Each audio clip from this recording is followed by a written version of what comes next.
Yo, what up guys, it's Flark, and oh my god, Dragonflight information. Yeah, it's finally here. We got some information, of course, teasers in the live stream video for all of this stuff, but I wanted to wait until there was something more concrete, more set in stone before I made a video on it, and lo and behold, here it is. Of course, the talents were released for some classes, including, well, 2 classes, including mine, DK, incredible, that's so lucky.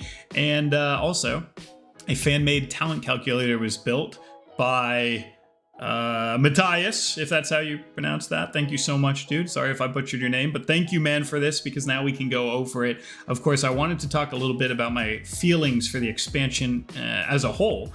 So if you don't care about that at all, there will be timestamps in the description below. You could just skip right to the talent calculator part. But first of all, Dragonflight as a whole, what do I think?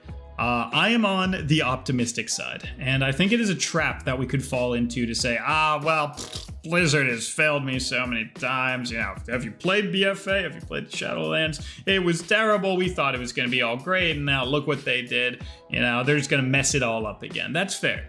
That's fair. I think it's a trap, but it's a fair trap to fall into because there has been a lot of disappointment in some systems that we have really not enjoyed, and some design philosophy problems where it was like, oh, everything looks so great, and then it's all terrible. But I urge you to think deeply about not just the company, but what the company is presenting to you. Because let's talk about BFA. That's a great example.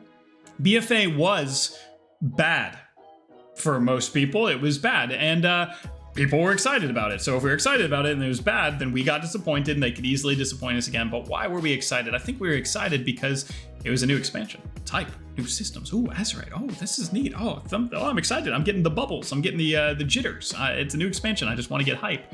But in reality, what were we getting excited for? Traits, essences, grinds, systems, people that had problems with these systems that were talked about, and then they were ignored. Those problems were ignored, and they came to fruition, like the trait system, where finding one and pinpointing one was very difficult. And then if you wanted to try other traits on that piece of gear, you had to spend a copious amount of gold to swap, and then swap back, and then swap, and then swap to something else. And it started getting up to 250,000 gold. And then you're like, wait, this isn't very good. I have to swap back. Oh my God, that would be 500K. I might as well stick with it. It was terrible. It punished curiosity, it punished theorycraft, it punished experimentation. That was a terrible design that was said to be terrible. They didn't listen, and then we had a problem. But that doesn't mean that all systems by default are going to be terrible because they're making it. It just means terrible systems that we can clearly see are terrible. But you can look at these talents, and you can look at how customizable the loadouts, the saving loadouts, the switching the loadouts in an arena game or any rested area. This is not Azerite traits. This is not covenants. This is not N'Zoth points we have to grind out. This is talent trees from Wrath and BC, but just streamlined to be more customizable, easily swapped, multiple loadouts, less cookie cutter, taking in conduits and Azerite traits and all the things that worked well from those expansions, but instead of putting them in more grindable borrowed power that runs out over the expansion and then is scrapped immediately, it's put in this system that's beautiful and can be built on in future expansions. So let me talk about that real quick as a reason to get excited. What was the big problem? Not just traits are hard to find, or traits are grindy, or traits cost gold to swap. That's all terrible, absolutely. But what is the inherent mechanical problem with borrowed power? It's fleeting. It's not immersive. It's grindy. These words describe it perfectly. Why? Because they have to keep adding something each patch to keep you excited. They have to keep adding something each expansion to keep you excited, but then they have to take it all away because it's tuned for that expansion. Azerite traits make no sense in Shadowlands content, so they have to strip it all away from you. So you grind something out. You grind out essences. You grind out traits, you grind out N'Zoth rating so you can reduce your corruption, and then get all these corruptions so your class can feel like an abomination, and then they tear it all away from you and start all over, and you have to do the process again. Remember, BC, Wrath, the experience. You would level up. you would get a new talent, you get a new ability, you get a new rank on that talent, you get a new modifier for that talent, you get excited, you would build up on your character, and you would get closer and closer to final level. And as you were doing it, you would build all of these things up to your character. And when you hit final level, you would really go, whoa, now I can really pull this all together by getting stats, end game gear, maybe a legendary, maybe something incredible to look out for. And it built on all of these talents and abilities that you had been going through and grabbing through the leveling process. So it was like a seamless, cohesive process where you would level and you would get new abilities, new talent. Oh my God, that got upgraded. Oh, that's so powerful. I can't wait to get that at level 56, at level 62. I'm so excited. And then it would build up to this finality point at level 70, and then everything would come together, or level 80 if it was Wrath, and it would all come together, and you'd be so excited to work on a character that you had put so much time in. But now, with borrowed power, all of that is obsolete. You level up, you get some stuff, who cares? That's not what matters. You need to go get some N'Zoth points at max level. You need to go get the essence. Wait, you gotta get this minor essence. You gotta get, well, you have to get the trait, of course, but now you need this essence and that minor essence and then this corruption, but you gotta make sure you can wear that corruption. And then you, also, you should probably upgrade this essence to the maximum rank because that makes it more powerful. You can get away with rank 2 on that. Oh no, let's make sure to get the rank 3, honestly. But how do we do that with this currency that you get from, oh, it's terrible, right? There's no, I think of a new player joining the game, there's no cohesion, there's no seamless process. You're not going through a talent tree and then fleshing it all out at the end. You are going through an arbitrary leveling process so you could get to the game part 2, which is completely irrelevant to everything you've just done. And then it's going to get stripped and torn away from you at the end of the expansion.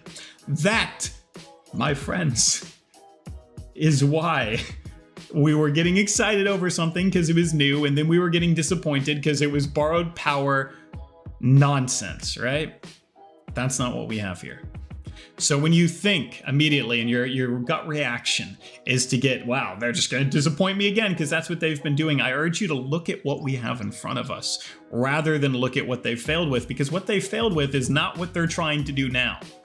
Right? This is just different. I mean, you get your talents built out, you flesh out your character in the class, then you flesh out even more class fantasy in the specific spec tree, and you can build it in any way, and you can switch it easily. And when a new expansion comes out, they could add a talent, they could buff a talent, they could add a rank, they could make it 4, make it 5, make it 2 out of 2 upgrade points you can add here, or 3 even. And you can flesh out this talent tree. You could even go farther down. You could add new abilities. You could add new little traits and perks here and there. They can flesh out these talent trees and keep building on the character that you've already made. BC to Wrath, that's what happened. You had a character in BC, you leveled it, you went through the whole process. It was incredible. You got immersed in that character. You felt really attached to that character. And then the new expansion came out and it built on it. You could get even more attached to that character, even more things to build, new skills, new abilities. Oh my God, Wrath, so exciting. And they did that well. That's what they can do here instead of taking it all away, starting fresh, and you didn't care about anything at all. So yes, I'm excited. And I've been excited before and let down just like you, but in order to think rationally about things, we have to say, why were we let down? And does that look like what's going on here? Are they gonna be perfect? No, man. But it's a video game, and this looks like a better design philosophy for that video game than they've had in the past. It looks like a very, very, very good one, to be honest. And they're also doing those things like going back to professions, so they're rounding out your character with more things that are inherent to the class and the character that you've built, rather than fleeting systems that are going to make you a bunch of gold and then go away. Like Warlords of Draenor Garrison Missions is just a fleeting system for making gold and then it just take a hike. But professions, where you build onto your character and you've built onto it for a long period of time. So yes, it does look like this is a good design philosophy, and those are my thoughts for Dragonflight of what we know right now. I hope that I'm right. Believe me, I'd rather play a fun game than a not fun one, and I think that you would too. But let's talk now about the talent calculator. So again, there should be a timestamp for this. Hopefully, if you guys skipped to this part, you guys get exactly what you want. Here it is. Again, remember, people had some initial complaints. Oh, we have to choose between our core abilities? I'm not gonna get AMS or IBS. No. Whoa. No. You're gonna get every single one of your core abilities. Again, remember, the reason it was added this way so you could keep getting, like, when you were doing that progression, that leveling progression, you would get new ability, you would get new talent, and it would give you a new ability. You would upgrade that new ability, and as you leveled, you felt like you were really building power for your character, and it helped show you these abilities one at a time and get you used to them, and then buff them and get them even stronger, and you go like, oh wow, I got this new ability, and now it's gonna get stronger in 3 levels. I can't wait, that's so exciting, right? That's what they're doing. You can get all these, watch here. If I could click. Oh my God, I did it. There it is. Oh, minus some missed clicks, I think I was able to pull it off, right? So we do have all of the core abilities of our class, including one that Unholy was never able to get, by the way, Blinding Sleep. That's incredible. You are not choosing between things that you already had. You're getting everything you had. And then you're choosing between some incredible things that you've never been able to get at the same time down here at the bottom. The bottom is the choices. The top is just inherent. You're going to have it. I mean, people who said, oh man, they have to choose between Death Strike and Kick. No, you don't. No, maybe when you're like level 17, right? But then you hit 18 and you're like, okay, now I have my Kick, right? You're building a character. That's all that this talent tree is doing. Do not worry. They're not taking things away from you. Watch. So, moving on. Chains of Ice. You're gonna grab that. Death Strike, you're gonna grab that. These are granted by default when you choose a certain specialization, but regardless, you're gonna be grabbing pretty much everything on this row. For Frost, you might not have to choose Raise Dead, but I think it still does a decent amount of damage with your strength modifier, so let's go into it. Of course you want AMS, of course you want your Kick, of course you want IBF, and of course you want your Blind. So these talents right here, these 6 right now, you will always take in every situation. So let's talk about some other stuff. How about Veteran of the Third War? This is a 10% stand buff for the DPS specs, Frost Unholy, so we could go into that. We could grab Leech because it makes us heal a lot, which is extremely valuable, and then we could get Death Pact. Maybe we don't need Leech and Death Pact. It's a good amount of healing because we generally ooze a lot of damage as DK, and the Death Pact is a nice survivability button, but look, you can go down like this, and grab the Raise Dead so you can have a little bit of a DPS. Remember, I'm going to try Frost first. So let me put up Frost on the screen first. So let's say we go Chains of Ice, Mind Freeze, IBF, Blind, Death Strike, AMS, the Veteran of the Third War stand buff, and Raise Dead, and now we might not have to go into these. Let's go down further down the line and see if we do. Now, of course, getting crit chance, well, that's fantastic, especially as Frost. You have Killing Machine procs. That's going to give you the big obliterate hits. And of course, you want as much crit as you can if they can, if they're giving it to you for free. Now, it's not generally been a stat we stacked in PvP recently, but it used to be back in the day. And this is looking more like a back in the day kind of talent tree. So crit chance, probably a great thing to get for free right there. And of course, now we have our first choice. So we talked about how these talent trees have loadouts that you can save, but they also have little talent choices here and there. Now watch this. I can either get Runic Power or a Runic Corruption.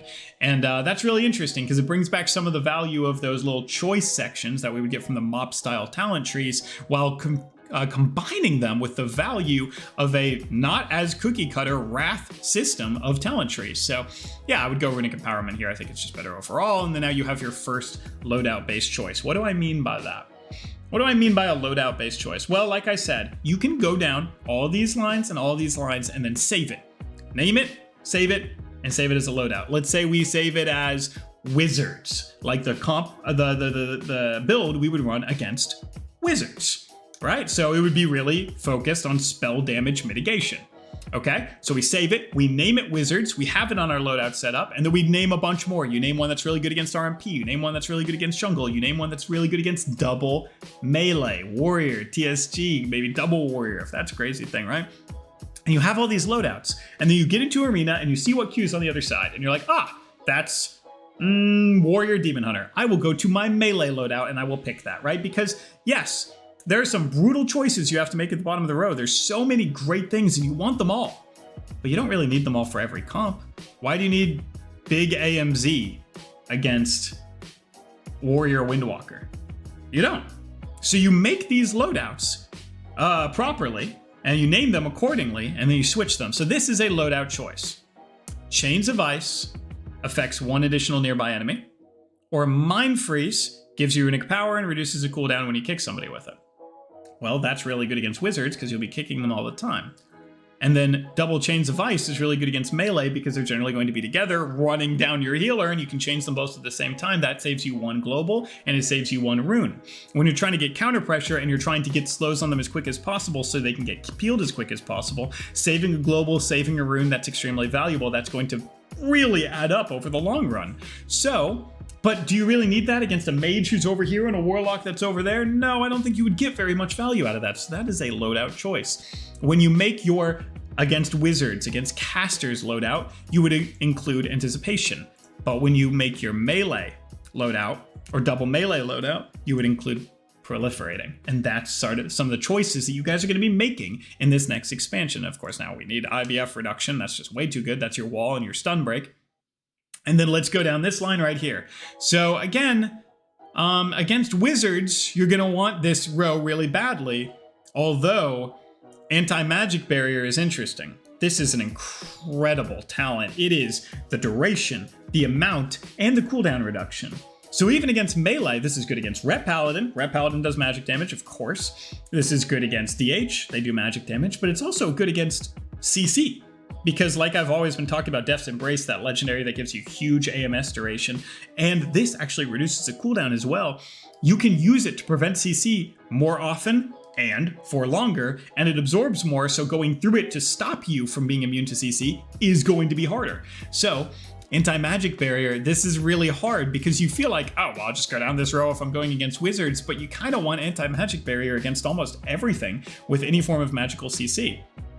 That includes DKs, Demon Hunters, Imprison, Fell Eruption, Chaos Nova, Ret Paladin Hodge, Ret Paladin Damage. You've got clones from Feral or from Boomkin. I mean, this is just such a good row. So maybe you would do something like we have to get anti-magic zone, then anti-magic barrier. Maybe you do something like this, and you just wouldn't get assimilation because you don't really need it as much against the melee. You just really wanted that runic power barrier or anti-magic barrier, and of course asphyxiate, which is your 5-second stun. They actually buffed this. Now it's a 5-second single target stun. That, I mean, you're gonna throw that on the healer all the time. You don't even need, if you've got an AoE stun from Frost already, you're just going to run asphyxiate to hit the healer stun, and now you've got cross pretty much every time by yourself. Incredible. Now you got AoE blind into AoE stun into asphyxiate on the off target. Oh my god, wow.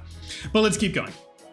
So we need 4 points. How are we getting those 4 points? Well, if you're running against a spell cleave, you get assimilation. If you want to kite melee or stay on somebody who's running, of course, Death's Advance is incredible, and the passive is so good, so you're probably going to run this almost all the time.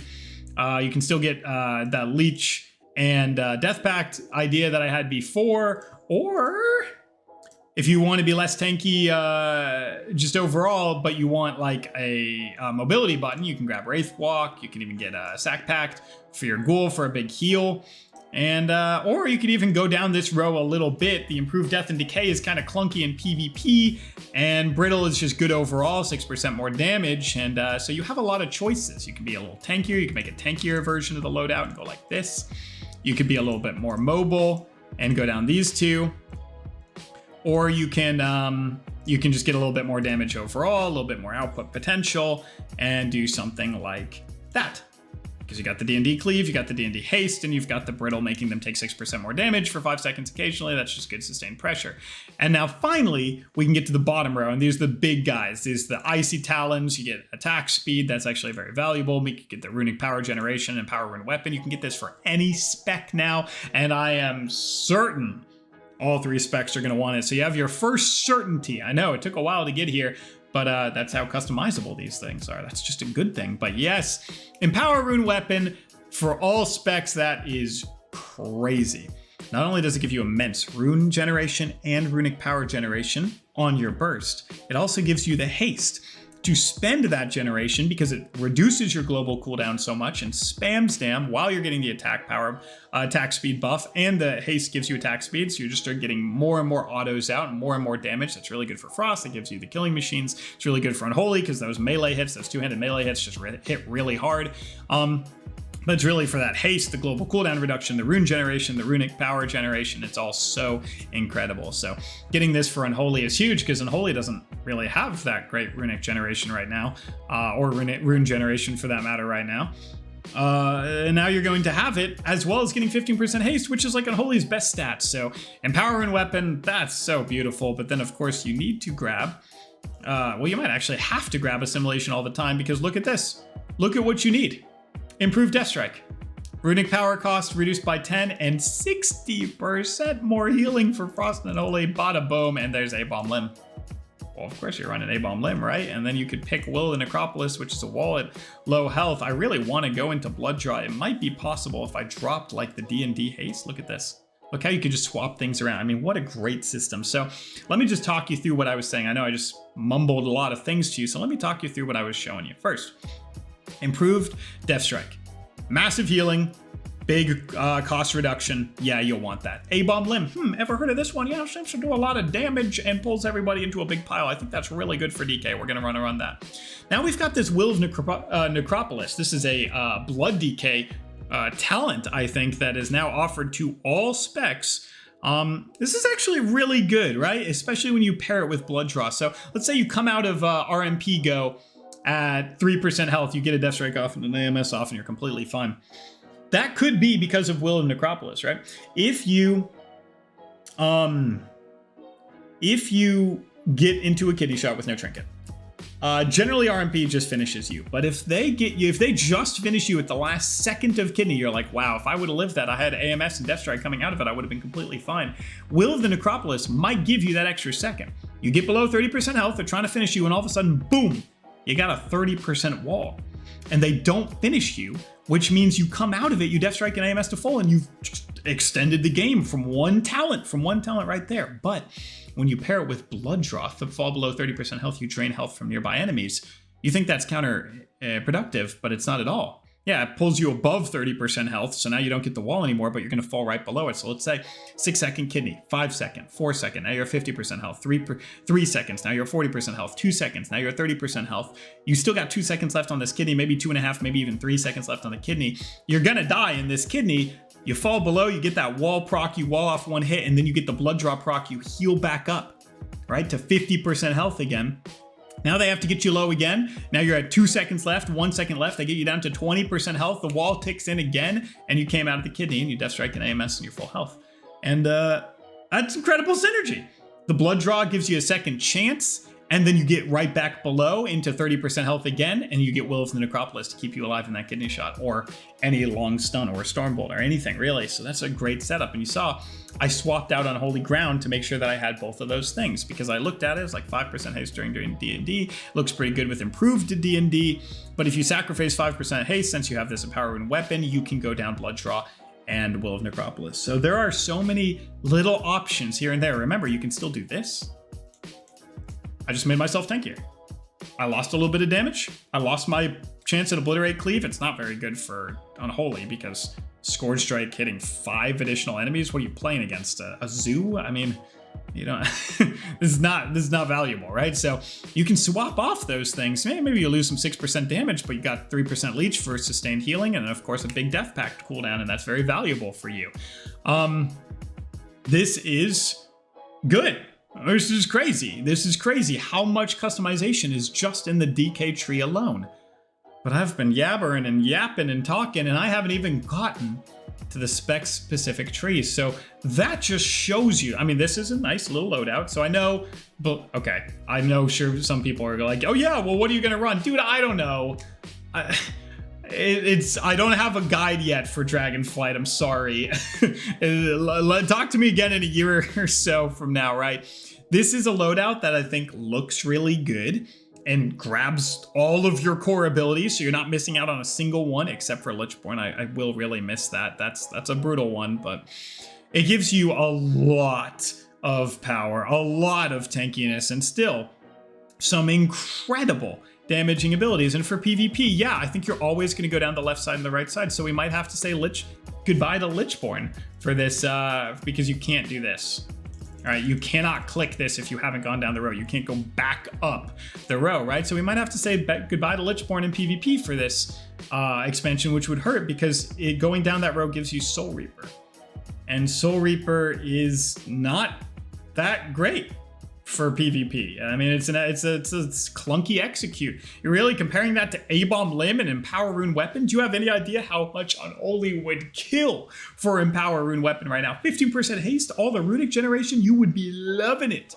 And we're not saying goodbye to A-Bomb Limb. I mean, this thing, we're just getting started with this thing. Crazy damage, crazy rune generation, crazy grips. Yeah, you're gonna run this, so it just shows you how, a certain build that I think is going to be really powerful, but all of the potential modifications we can make along the way. And no, I don't have it set in stone yet. Again, the guides will come out in a year and a half or so, but we'll be waiting very patiently. But let's take a look at the spec-specific talents now. So, Frost. Down the right side, AoE damage. Down the left side, single target damage. So what would you do? Loadouts. Save one as AoE, save one as single target, and make them. And if you need a bunch of cleave for an RBG or for a melee cleave that you want to grip the healer in and just nuke them all, run the cleave build, or for RBGs, again, cleave build. For more single target, run the single target build. It's good against caster melee or melee, even melee if you just want to hammer a ret paladin or wizard cleaves. But let me show you how these work. Frost Strike, that's an ability we need. Obliterate, an ability we need. Howling Blast, of course, an ability we need. Killing Machine, the core mechanic of our class. Rhyme, very, very important. It makes your Howling Blast actually do meaningful damage and cost nothing. And now we go down the left side. Frost Strike gives you Strength. That's just solid, just stacking Strength. Obliterate damage, that's a no-brainer. We go down a little bit of the right side to get the Frost Strike damage. Of course, that's single target oriented. Obliterate is single target oriented. Now we have a choice. I'm gonna ignore it. I'm gonna show you why. It seems like you're gonna grab every choice talent when you're right next to it, right? Nope.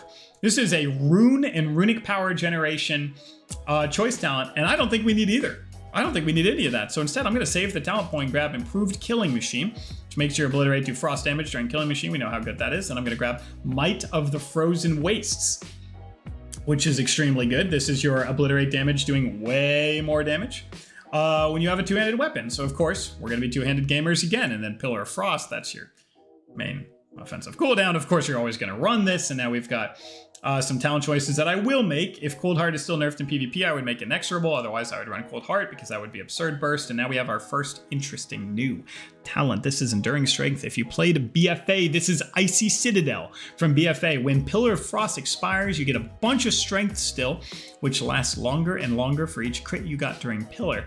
Well, if you have a good amount of crit, from what you gotta know, some crit modifiers over here, like the one we saw, Merciless Strikes, some crit modifiers down this line, and then just having a little bit of crit on your gear, you can get a lot of these, which means you're gonna have a ton of strength after Pillar of Frost ends, and you can actually compound this by having this last until your next Pillar of Frost. And how you're gonna do that with Ice Cap, which we'll talk about in just a second. But yes, this is paired with another goodie, the Frost Whelp's Aid, which we'll talk about in a second. This is the sustained damage for Frost build, which uses crit and haste instead of just overall mastery where you just nuke somebody in a 1 minute, 2 minute go, and if they live, you do nothing. This is more constantly doing damage, obliterate damage, frost strike damage, everything matters. So beautiful. So yes, we would 2 into that. And yes, we would 2 into Bone Grinder. What the heck is Bone Grinder? Well, first I gotta get Avalanche and Frost Whelp. So let's talk about Frost Whelps first. Frost Whelp's Aid. This is Frost Whelp's Indignation from BFA. The trait, Pillar of Frost summons a Frost Whelp who breathes on all enemies within 40 yards. So that is a massive range, and it hits them, does some damage, and gives you mastery for how many people it hits.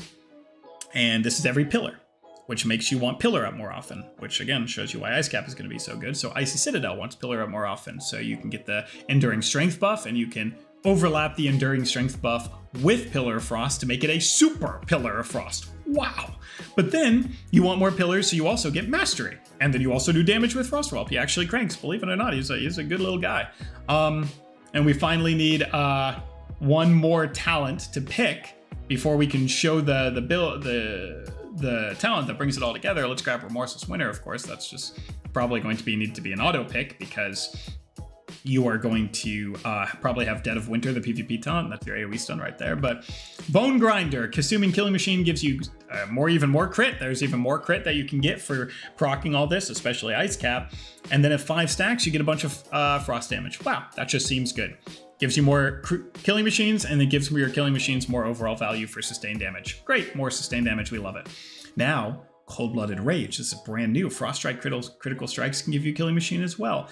And with all the crit modifiers that you're getting, and And now this Cold-Blooded Rage giving you Frost Strike crits, the modifiers that gave you Frost Strike crits to give you even more killing machines, which gives you even more crits. You can then run Ice Cap instead of Obliteration. Ice Cap is such a total meme right now. But with all these modifiers, maybe it's not so much anymore.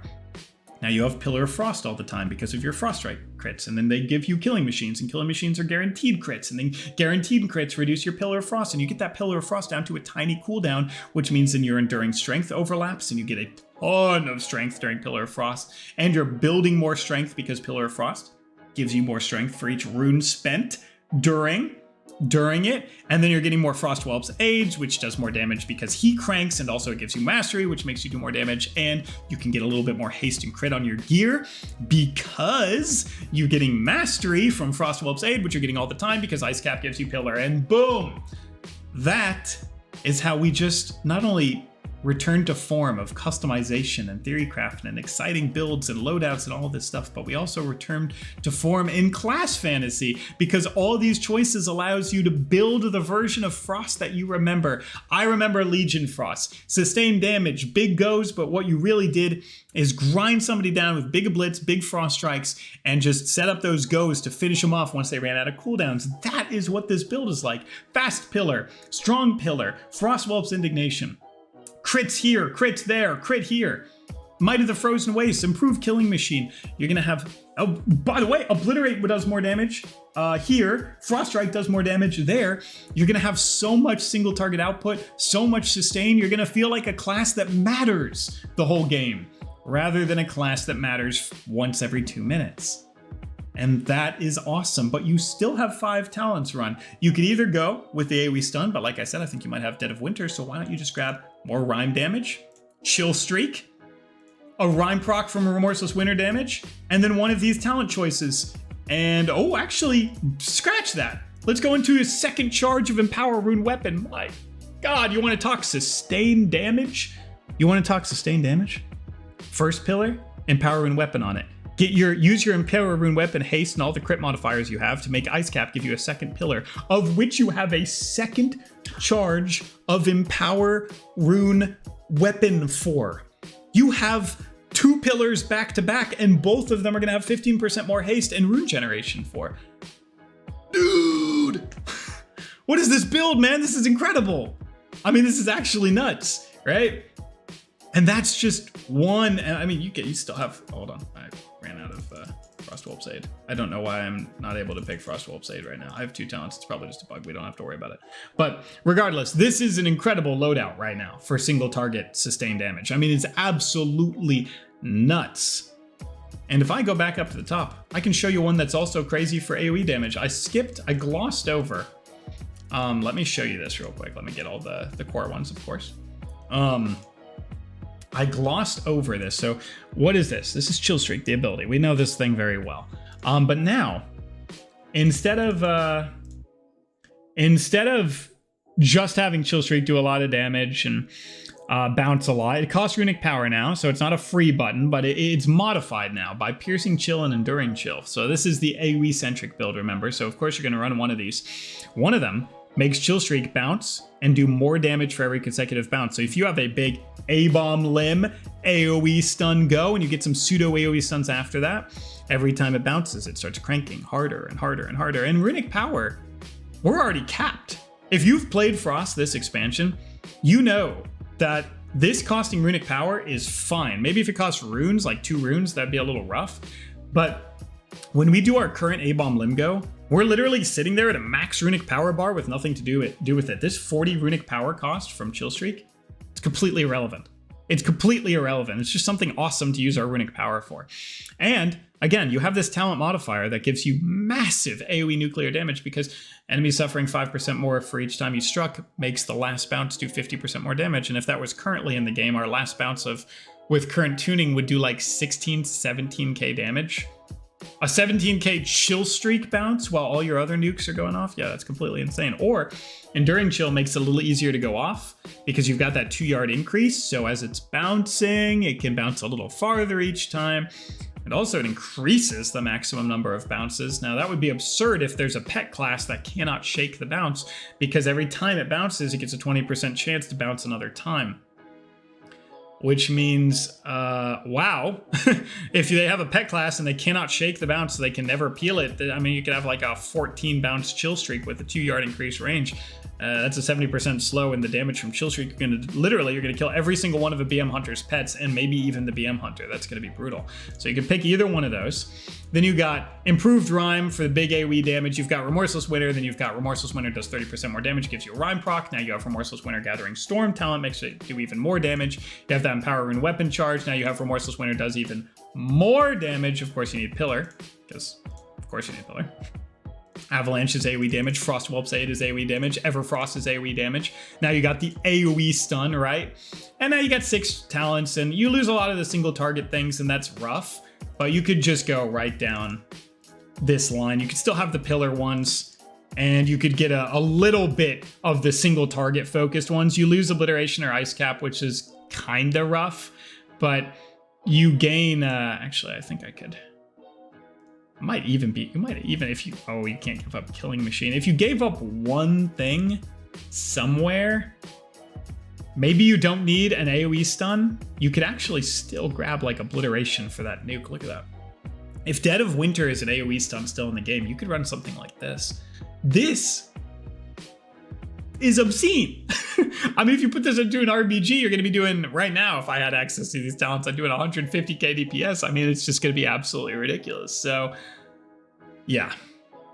My first build, single target, sustained damage, fluid, the more Legion-esque Frost style, or even the Kata-esque Frost style, with big hits, but you always got access to them. You can constantly, every time you connect to these guys, it feels like you're chunking them for big Obliterate hits, big Frost Strike hits even, and that Pillar of Frost being up all the time is going to give you constant strength increase to make sure that your hits are always as big as you want them. With all the crit modifiers, you'll be seeing a lot of crits even outside of goes, and you run Ice Cap for that to make sure that you have a go every single time. And that double charge of Empower, it literally blew my mind. And then this setup that I have right here that you would name in your loadout AoE, this is just the, I kind of like Frost the way it is in Shadowlands. I just want to blow up their entire team in 4 seconds. Well, here's a great way to do that. And that's Frost. Sort of. I mean, think of how much is going to change in between now and then. Tuning, we don't know anything about how the abilities actually hit. That looked like a great, that's my prediction. But we have no idea. For Unholy, I think it's more set in stone. I don't think it has 2 builds like this. Watch me put these things together right now. Festering Strike, well, you need that. Permanent Ghoul, okay, I don't think I have to explain that one to you. Scourge Strike, yes, you need your core abilities. Now, let's go down the left side. We have Outbreak, of course we need it, but you see, Epidemic is more of a utility or RBG thing. We don't really need that. And this Infectious Wound generation might be a little overkill. You might be capped a little bit too much. So with these not that necessary, let's instead go down the left row. Now, having Festering Strike damage is pretty good. You had, I think, buffs to that in Legion and actually hit really hard.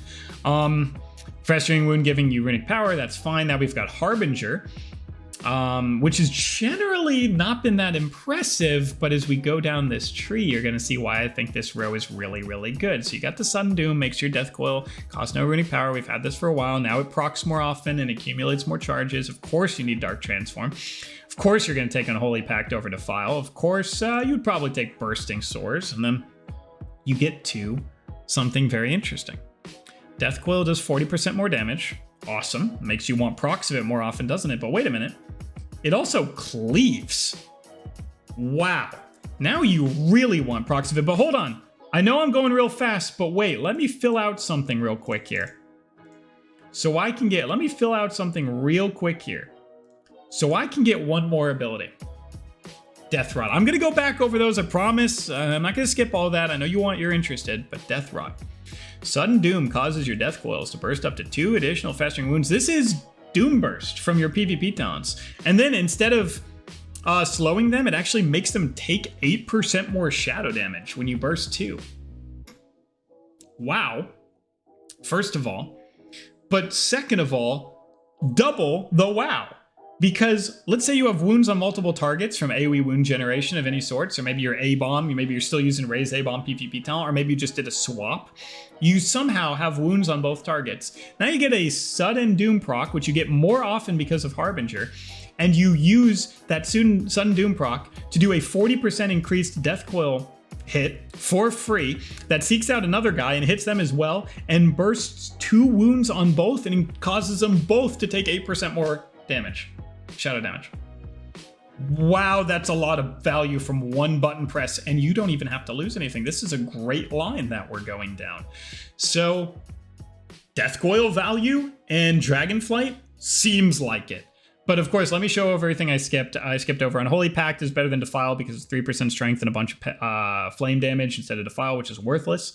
Bursting Swords is probably better than Even Fever because Bursting Swords with all this wound generation and with Death Rot bursting wounds more often just seems like it'd be crazy damage.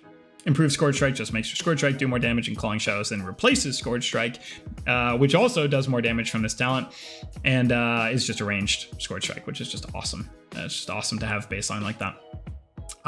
Death Coil reducing Dark Transform is great when you're going to be having more Death Coils with Sudden Doom procs, and more often Sudden Doom procs. Of course, that's the big one, Harbinger, which means you can just get your Dark Transform up more often and do more damage with it, which also gives you more Unholy Pact damage and more Unholy Pact strength. And yes, wow, incredible build. Fester Might, this is a BFA Azurite trait, gives you more strength for bursting wounds. I already talked about how many wounds were bursting, so of course that's going to be extremely good. Unholy Assault gives you wounds to burst and gives you the haste to give you faster globals to actually burst them, as well as the rune generation to generate more wounds and burst them faster. So duh, you're always going to run this duh. Finally, Unholy Blight no longer has pet damage increase because that's actually down here. Instead, this is a disease that does a lot of damage. And for one talent, I think we could use an extra disease. Because it's really valuable with morbidity, which makes them take more damage per disease they're affected by. So wow, if you have the Unholy Blight disease and the Outbreak disease, and if there's any other PvP talent diseases that we could get, that would make them take 6% more damage per disease. So that's 12% for just those 2 diseases. If you can get a third disease, that's 18% more damage. Do I need to explain why 18% more damage is good? I don't think I do. That should be fine. Now we need APOC because it's a huge cooldown that bursts a bunch of wounds, and we clearly see how valuable wounds is, bursting is. And of course, the Army of the Dead Ghouls do some solid damage, and then we are going to get Unholy Aura and we run out of space. So Gargi, or Gary the Gargoyle, whatever you guys want to call him, unfortunately does not get a pick. Because you really do want that minion damage for 20%. We lose Frenzied Monstrosity. You could go into Frenzied Monstrosity for more damage modifiers for yourself, especially since you have short cooldown on Dark Transform. But this is 8%, and that's 20%. It's only minion damage. This is 8% damage to your damage. Oh, it's so close. This is probably something I would swap back and forth between. I mean, your minions may end up cranking.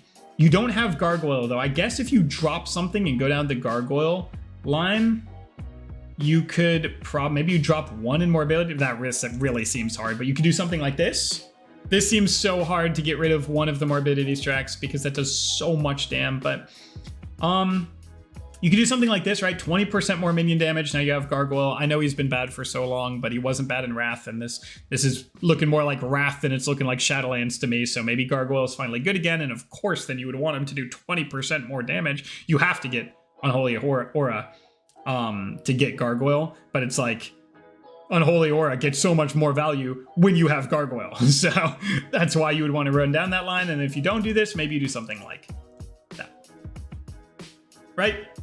Because now you have the Frenzied Monstrosity damage modifier and the Morbidity modifier, and you lose your Gargoyle and you lose some pet damage, but you add so much of your own damage, and that is a lot of different choices you have.